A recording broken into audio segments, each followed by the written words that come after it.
Et quand la tristesse arrive, je sais tu es là, toujours près de moi.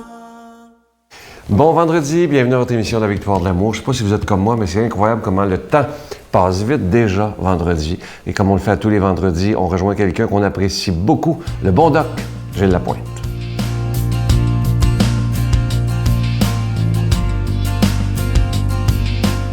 C'est plaisant de voir l'été. Salutations à tout le monde, mesdames, messieurs, à tous les gens qui veulent le bien dans le monde et qui veulent le bien s'installer autour de nous autres. Réflexion intéressante. Jules Claretie, qui est un écrivain français, historien et chroniqueur au 19e et 20e siècle, disait « Tout humain qui dirige et qui fait quelque chose de bien a contre lui ceux qui voudraient faire la même chose, ceux qui font précisément le contraire et surtout la grande armée de gens qui, d'autant plus sévères, ne font absolument rien du tout. » Phénoménal, hein? OK? Et c'est quand même remarquable parce que de la part de l'humain, puis moi je regarde ça, quand tu lis des volumes des gens qui veulent faire avancer et progresser des choses, tu remarques que, puis dans le positif, tu remarques qu'ils vont toujours, il y a des fois, ces gens-là vont se faire crucifier. Un peu comme Claretie disait, ou Claretie. Et c'est comme Mère Teresa, à un moment donné, qui écrivait « Si tu fais du bien, on va t'attribuer des intentions égoïstes.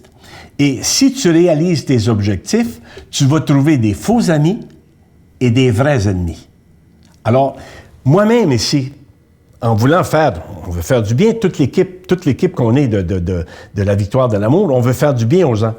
On reçoit des critiques. C'est tout à fait correct, c'est tout à fait normal, puis j'ai rien contre ça, moi, c'est même parfait. Mais croyez-moi d'une chose, quand on croit dans ce qu'on fait, et quand on aime ce qu'on fait, et quand on dit qu'on peut amener des choses positives, il n'y a jamais personne qui va me faire dévier. Pourquoi? Parce que j'y crois. De là l'importance. Puis même si tu reçois des critiques, puis Dieu sait si j'en ai reçu et que j'en reçois, mais ça ne me dérange pas. Et on a tout à gagner, et on ne perd rien en voulant faire le bien. C'est pour ça que je disais aux gens, ceux qui veulent, justement, comme je le mentionnais, salutations aux gens désireux de voir le bon et le bien s'installer dans le monde, bien justement, mesdames, messieurs, c'est ça qui est important. Lorsqu'on considère tout ce qui se passe et qu'on est capable d'apporter quelque chose aux gens, c'est ça mon désir le plus grand. Et comme je le mentionnais, on ne perd rien en voulant faire le bien. Il y en a un qui est venu. Il y en a un qui est venu il y a assez longtemps, il y a 2000 ans, qui est venu nous donner l'exemple. Qu'est-ce qu'on a fait? On l'a mis sur la croix. Il reviendra aujourd'hui. Quand on dit « Ah, plus ça change, plus c'est pareil », ça change au point de vue technologique, mais l'être humain... Admettons que demain, il revient sur cette petite terre. Qu'est-ce que vous pensez qu'il surviendrait? Je vous laisse deviner. Alors, si ton but, c'est de faire le bien, je dis aux gens, n'hésite jamais, fais-le. Et si ton but, c'est d'aider les autres, aide les autres, parce qu'il n'y a rien de plus grand, il n'y a rien de plus extraordinaire que d'être capable d'aider ses semblables. Puis ma mère me disait ça m'a pris du temps à comprendre ça. Ma mère me disait, elle avait beaucoup de cœur. Gilles, ce que tu vas donner aux autres, ça va être remis. Peut-être pas par la même personne. Alors, je vous le souhaite, mesdames, messieurs, faites-le bien. Bonne semaine. Notre Père qui es aux cieux, que ton nom soit sanctifié, que ton règne vienne, que ta volonté soit faite sur la terre comme au ciel. Donne-nous aujourd'hui notre pain de ce jour. Pardonne-nous nos offenses comme nous pardonnons à ceux qui nous ont offensés. Ne nous laisse pas entrer en tentation, mais délivre-nous du mal, car c'est à toi qu'appartient le règne, la puissance et la gloire pour les siècles des siècles. Amen. Pour une dernière semaine, je vous parle de ce beau cadeau du mois. Je vous en parle depuis déjà 3 semaines. Il s'agit d'une exclusivité de la Victoire de l'amour, le beau pendentif qu'on appelle de la Croix glorieuse. Enfin, mesdames, je sais que vous allez être très contentes, il vient enfin avec la chaîne qui est plaquée argent. Et la Croix glorieuse, elle est ornée de petits zircons. Ce que j'aime de ce bijou-là, c'est vraiment un beau bijou. C'est discret et je trouve que ça fait très classe. Alors, on l'a bien choisi, on l'a fait faire sur mesure pour la Victoire de l'amour. Alors, je vous rappelle évidemment que ce pendentif, il est déjà béni. Merci de votre grande générosité. Je vous rappelle qu'on doit payer pour la télévision. On paye pour la production, mais aussi pour la diffusion. Et ce qui est beau, on n'a pas de subvention, là. C'est vraiment les dons de chaque personne qui se disent à travers tout le Canada, et même des États-Unis, Saint-Pierre et Miquelon, qui disent « Nous, on veut garder cette émission en ondes. » Ça fait 20 ans et j'espère qu'on pourra encore être là pour des dizaines et des dizaines d'années. C'est vous qui avez la réponse dans vos mains. Je vous donne l'adresse. La Victoire de l'amour, casier postal 120, succursale Boucherville à Boucherville, le J4B 5E6, je vous la redonne. La Victoire de l'amour, casier postal 120, succursale Boucherville à Boucherville, le J4B 5E6. Également par téléphone, par carte de crédit du lundi au vendredi de 8h30 à 16h30 dans le 514-523-4433, 523-4433 ou sans frais, le 1-888-811-9291, 1-888-811-9291 et aussi sur notre site Internet, le www.lavictoiredelamour.org. Merci de tout cœur de votre générosité.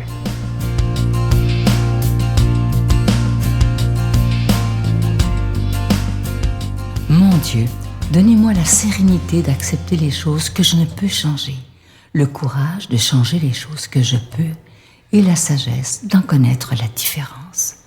Amen. Aujourd'hui, pour proclamer la parole de Dieu, cette parole qui peut tellement changer nos vies, on rejoint notre ami Luc Faneuf.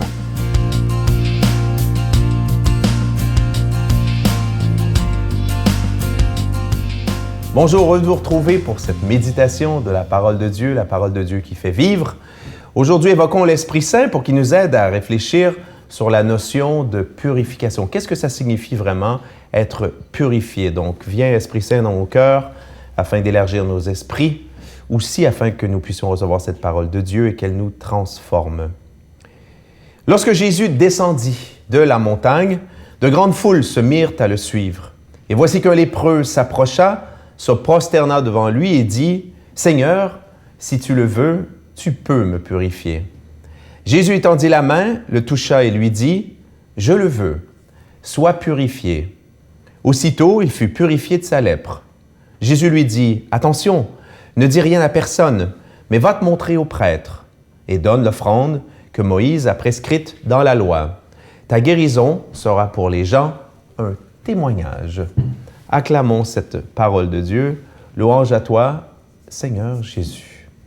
Alors, c'est un magnifique petit texte. On sait que l'Évangile est fait comme ça j'allais dire tricoté, de ces rencontres entre Jésus et différentes personnes, différents types de personnes aussi. Je pense à cette rencontre bouleversante de Jésus en Jean 6 avec la Samaritaine. Mais voilà, là, on a une rencontre vraiment, mais vraiment exceptionnelle de Jésus avec un lépreux.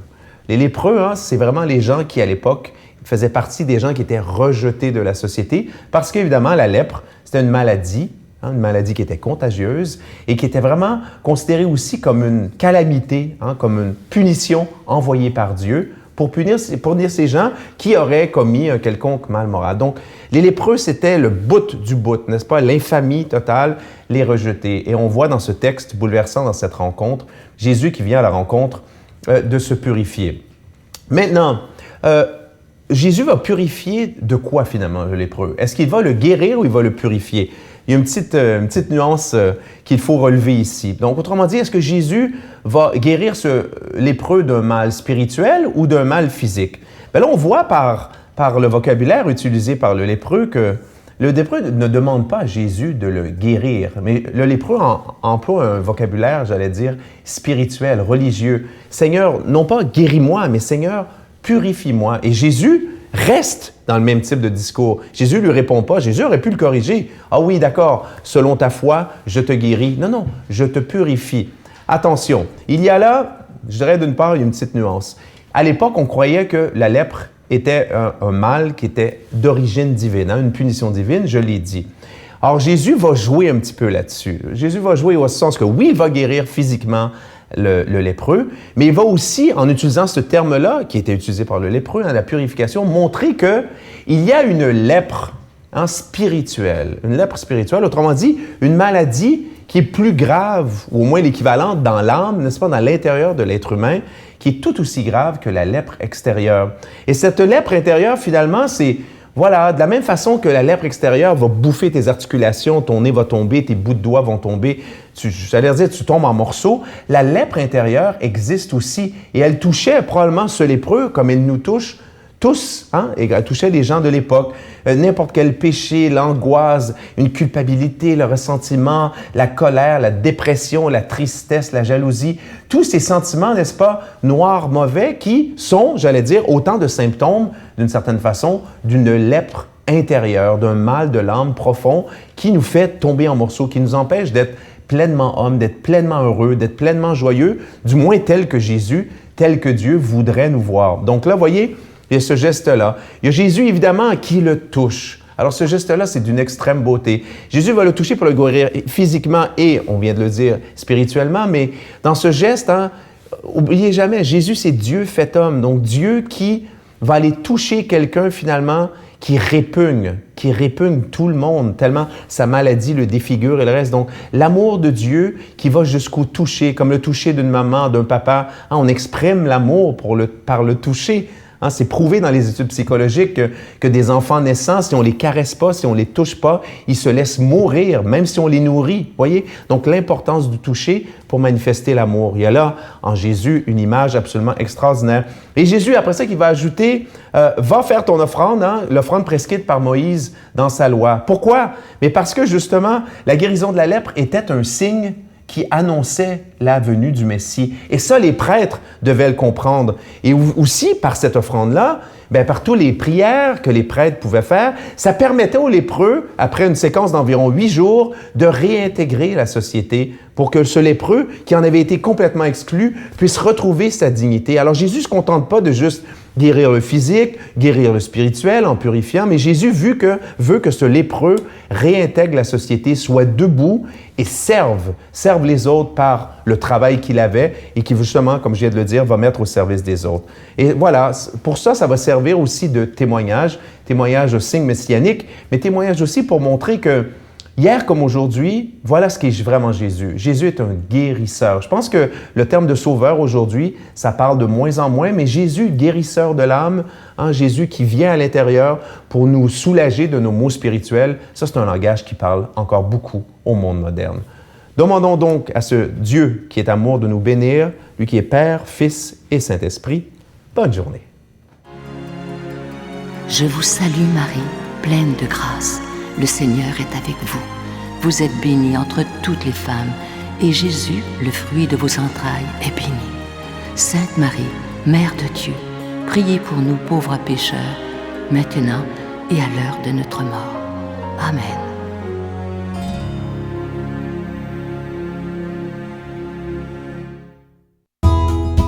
La Victoire de l'amour vous invite à sa retraite spirituelle dans le centre du Québec, les 9, 10 et 11 octobre 2015. Sous le thème Dieu et miséricorde, il espère et pardonne, venez vivre des moments de ressourcement inoubliables, en compagnie de l'abbé Robert Jolicoeur, Sœur Angèle, Sylvain Charon, Miguel Padilla et un spectacle de l'unique Robert Lebel à l'hôtel et suite Le Dauphin à Drummondville. Réservez rapidement à notre bureau au 514-523-4433 ou sans frais au 1-888-811-92-91. Venez vivre une fin de semaine exceptionnelle, remplie d'amour, de paix et de joie.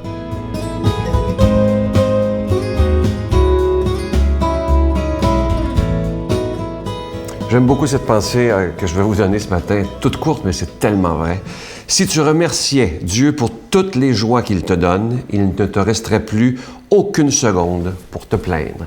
Et on pourrait décider en fin de semaine de regarder, au lieu de toujours regarder ce qui ne va pas dans les médias, dans les journaux, à la télé, à la radio, en tant que des mauvaises nouvelles, évidemment, on pourrait essayer en fin de semaine de regarder ce qu'il y a de beau, ce qu'il y a de grand dans notre société.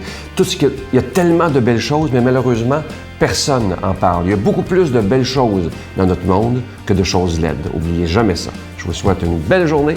À demain. Bye. Moi, souffrir pour la foi, ça ne me dérange pas. Mais, oui, ça m'a étonné, ça. Oui. Vous êtes prêt à souffrir pour Jésus? Oui. Moi, si quelqu'un veut me persécuter parce que j'ai la foi en Jésus, je vais l'affronter n'importe quand. Mais là... Vous savez que c'est rare qu'on entend ça, hein?